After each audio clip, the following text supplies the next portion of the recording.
So I've recently had a debate in the Houses of Parliament about the impact electricity infrastructure is having on communities in the Scottish Borders. But Borders is not alone in its fight against these projects. Many other parts of the UK, but particularly in the Highlands, have also been affected. And during the debate, I was joined in the gallery by Councillor Helen Crawford from the Highlands.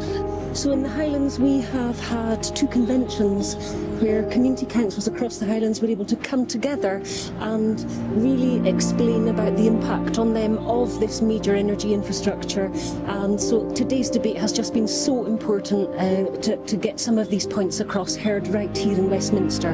Helen, you're doing a fantastic job in the Highlands raising awareness about this. Many people sadly don't know that these projects are happening on their doorsteps. It's really important you go online, check out what's happening in the Borders, check out what's happening in the Highlands, because you could be directly affected.